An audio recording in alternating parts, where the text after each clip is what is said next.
Man, Knicks here giving a recap of tonight's draft. Let's just get right into it, man. I ain't gonna waste your time, man. The draft has concluded, man, and the Knicks actually made a pick.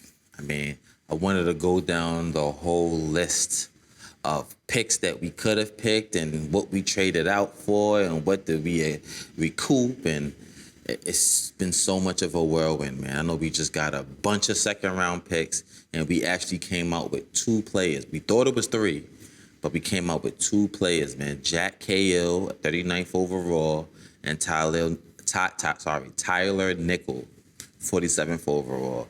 Jack KO, I didn't really scout, didn't really do any much tape on him.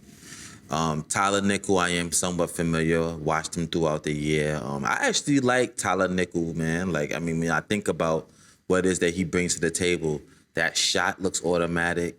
And he actually does play some defense, man. I mean, he's not the slightest of foot kind of guy, but the effort is there, man. And that's pretty much really all you need.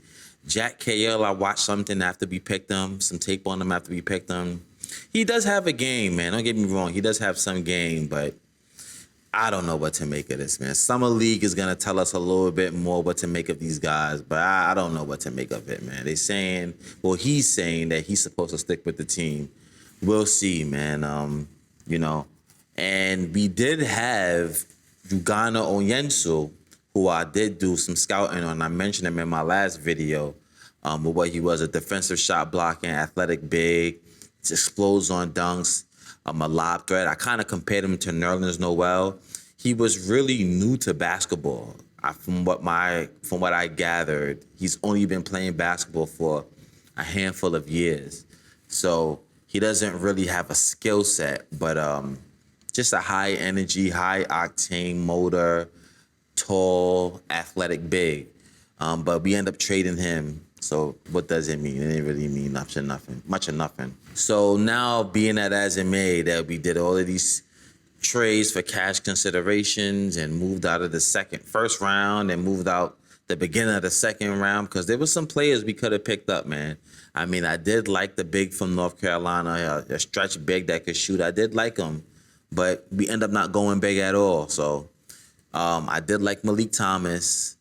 I mentioned it. I would have been okay with Evans as well. Like, there was a couple players that we could have had, but they have something else in mind. People mentioned about them picking later on in the second round, make it to where that player could get a rookie minimum and, you know what I mean, essentially force them to take that and or a two-way contract as opposed to 31st overall. Don't really know how true that is, how real that is, but if that's the case, hey, whatever. Clearly, the front office making a strong decision on trying to not get over the second apron. You know what I mean? Like, and Bobby Marks mentioned it on ESPN, you know, this whole boogeyman nature about the second apron, it's built so that you can actually re-sign your own free agents. It's just that it stagnates you from being flexible later on down the line. So you can't really make any trades later on down the line or sign free agents later on down the line. So I think that's the part that's deterring them. I think Dolan is really only thinking about the financial aspect, but that doesn't come into play until 2-3 years being in the second apron. You can get in, you can get out. So maybe there's some misinformation there, maybe not. Maybe this is a whole part of a scheme that they're running on us and they're going to go on the second apron anyway, or they're not, and they're just tipping off teams to, I don't know. I don't know what to make of it, man. But clearly, we didn't pick a center. Now, we did pick a shooter, but we didn't pick a center. So maybe they are thinking about going all in for Mitch. Maybe Shamit is on the chopping block, and Mitch is the one that's going to get the money. Or if they could somehow convince Mitch to take less. I don't see it. I mean, Mitch did get a contract, but, you know, Mitch gets a lot of injuries. You know, I think that's really the problem is going to be with some of these guys and people going, well, maybe they'll take less to stay. Look, Jalen knew he was going to get a payday at that point because it was $100 and something million he signed for, which is no chump change, and he knows he's going to get a second contract.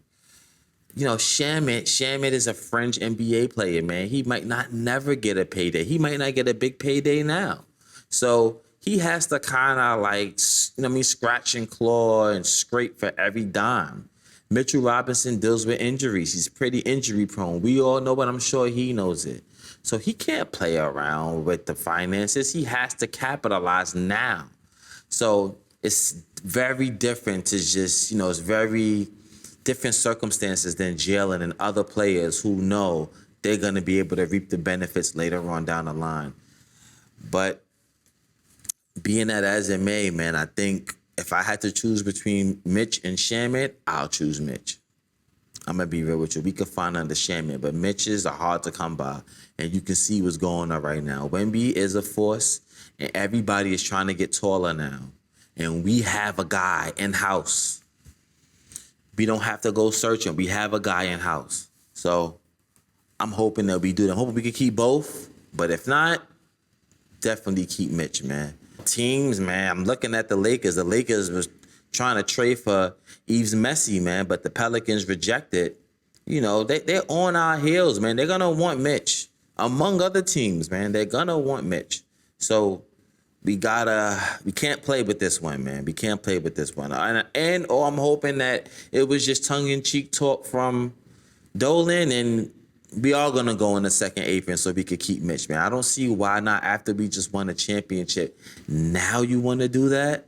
Now fiscal responsibility is at the forefront now when it comes to this team. When we finally won, it's so weird, man. I don't get it. But if that is the case, we got to do some juggling. And that's what we did in this draft, man. We just kept trading back, cash considerations, trading back, cash considerations. We kept doing it over and over again. It got to the point where it was like, yeah, we're not going to pick anybody. I'm surprised we got these two players.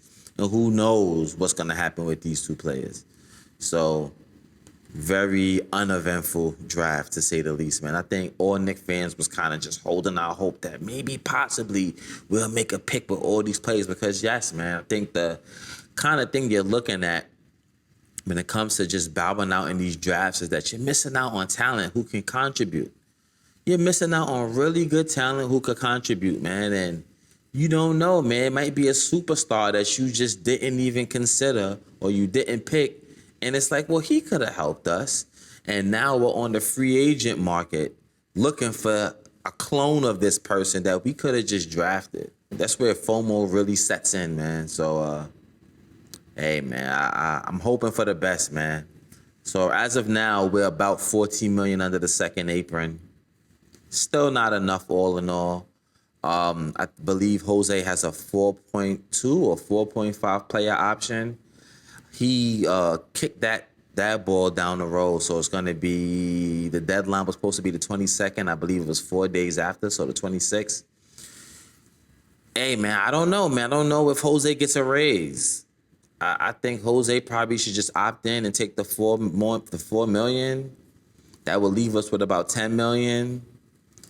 I mean, that's still under the number that Mitch is used to. Mitch was getting, $14 million last year? So that's going to be tough. That would be a raise for Landry, but that ain't going to be probably good enough for Mitch. Unless, again, we're going in the second apron. Because I don't see Jose, I don't see why you would give Jose a raise. I see somebody put out there, I think G on Twitter, he put giving Jose $8 million. Absolutely not. I don't see him as an $8 million player right now. You know what I mean? Like, so we're going to see how this all transpires, man. It's nerve-wracking, man, to believe that we're not going to have Mitch anymore. I mean, aside from the emotional part of it, where we're just emotionally tied to Mitch, but just that everybody's getting taller, man. Everybody's getting taller, and we have a guy. And to just get rid of that just doesn't make any sense to me, man. And I want Landry. We need the shooting. Trust me, I want Landry too, but Mitch, man. You know what I mean? You can't just find a Mitch on the open market. Some quick trades, a bunch of them that happened. Of course, the Randall to the Nets trade was very just like interesting. I mean, as far as we're concerned, doesn't really do anything for us. It's just the irony in it that Kevin Durant and Kyrie went to the Nets and the consolation prize was us getting Randall. And now it kind of like just tables just turn. We win a championship, and that Kyrie and Kevin Durant saga just went awful for the Nets. And now they trade for Randall. It's just crazy, man. But hey, Giannis, of course, goes to the Heat. I think I mentioned that in a prior video. Again, doesn't really worry me any. We'll still give them the business unless they make something else. I'm hearing Kawhi Leonard and all of that. If that happens, then that might change something. But even then, still, not really too worried. But you know, Detroit, they was trying to get Austin Reeves, but he ends up re-ing up with the Lakers. That would have been interesting for Detroit, but that would have been interesting in another way that people are not looking at. Detroit hangs their hat on defense and playing this rough, tough, bad boy style defense. Austin Reeves is a turnstile defensively. So how is that going to work essentially? Now, offensively, for sure, he cures that ill for them because they have trouble scoring. And he can go off, man. He has playmaking in him. He has handle in him. He could take over some of that ball handling duties away from Cade. So it works out when you think about it, you know what I mean, as far as the play is concerned offensively. But defensively, you're going to be looking to try to sub him out a lot. Yeah, so I just see Detroit just drawing sticks at this point, man. They just know they need something. They can't come back with the same old, same old. I'm even hearing them talking about trying to get Kawhi Leonard because they just freed up some money. They traded Beef Stew. They basically just gave him away. You know what I mean? So a team can, what was it, Memphis? And Memphis absorbed this contract. So they have some money off the books.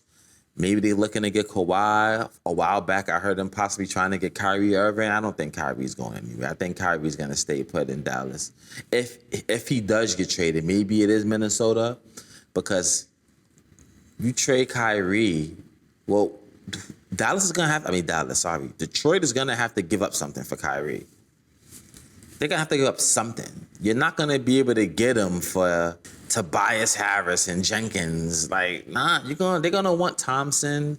And I don't know if they even have the money because I think Kyrie's getting paid really good money. So I don't know how they would make the money match. I still want to see what Tobias Harris is going to do. So they're going to have to give up something, and it might not be worth your while to do that for a trade. They might just want to sign somebody outright. So they got to hope that Kawhi Leonard wants to go to Detroit. You know what I mean? If Kawhi goes to Detroit, that does make them interesting a little bit. It does. It helps them with the scoring, and he plays defense. It would make them tough, for sure. And honestly speaking, they wouldn't have to re-sign Tobias Harris. They would have that replacement right there. So very interesting past 2 days, man. I mean, as a Knicks fan, you know, the champions, and it's crazy to say it. Like, I mean, I've been hoping that it was going to hit me. It still hasn't fully hit me yet, man, but we are the champs. So you can't have everything, man. You can't have the slam dunk draft right after you become champs.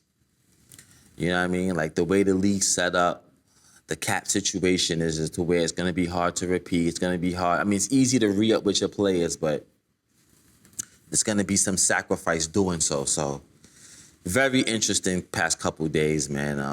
I did all of that scouting on all those players, and we didn't even pick none of the players that I scouted, and we really barely even picked any players at that. So it just goes to show you, man, sometimes, man, the work for nothing.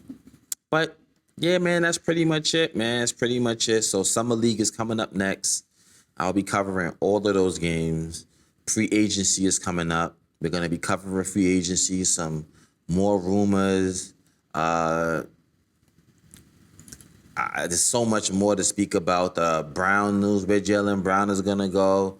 That's interesting, and what's going to transpire there.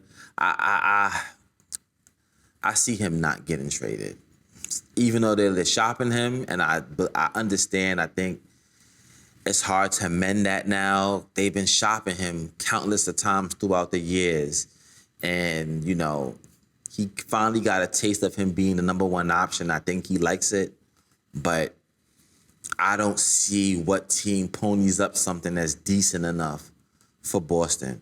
So I just see them keeping him somehow, some way. So that's going to be interesting to see.